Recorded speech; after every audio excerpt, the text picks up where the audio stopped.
कसको मेसेज हो? बैंकबाट KYC अपडेटको notification आएको रहेछ। खै मलाई त त्यस्तो केही मेसेज आएको छैन त।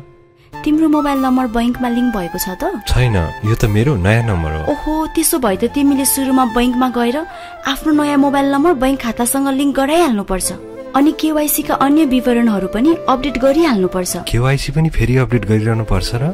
पर्छ नि। बैंक खाताको सुरक्षा र अनुपालनको लागि हामी ग्राहकहरूले आफ्नो केवाईसी अपडेट गराइराख्नु एकदमै जरुरी छ। यसले धोकाधडी र ठगी रोक्न तथा सही ग्राहकको पहिचान गर्न मद्दत गर्छ। फेरि केवाईसी अपडेट नभएका खाताहरूमा बैंकले कुनै पनि समयमा रोक लगाउन सक्छ, जसले वित्तीय लेनदेनमा समस्या निम्त्याउँछ। किनभने केवाईसी अपडेट गराउनु भनेको नियामक आवश्यकता पनि हो। यसो गर्नाले हाम्रो वित्तीय सुरक्षा बढाउँछ र कुनै खतरा हुनबाट पनि बचाउँछ।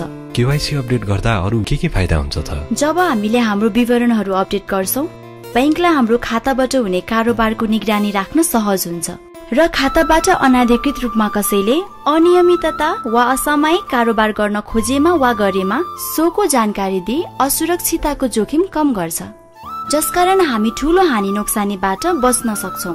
ओहो, मेरो बैंक खाता त सारै असुरक्षित पो रहेछ त। म आज नै नेपाल बैंकमा गएर आफ्नो केवाईसी अपडेट गराइहाल्छु। तपाईको पनि घर ठेगाना, सम्पर्क मोबाइल नम्बर र अन्य व्यक्तिगत, संस्थागत वा नोकरीका विवरणहरूमा केही परिवर्तन भएको भए तुरुन्त नेपाल बैंकलाई सम्पर्क गरी केवाईसी अपडेट गरिहाल्नुहोस् र आफ्नो बैंक खातालाई सुरक्षित राख्नुहोस्।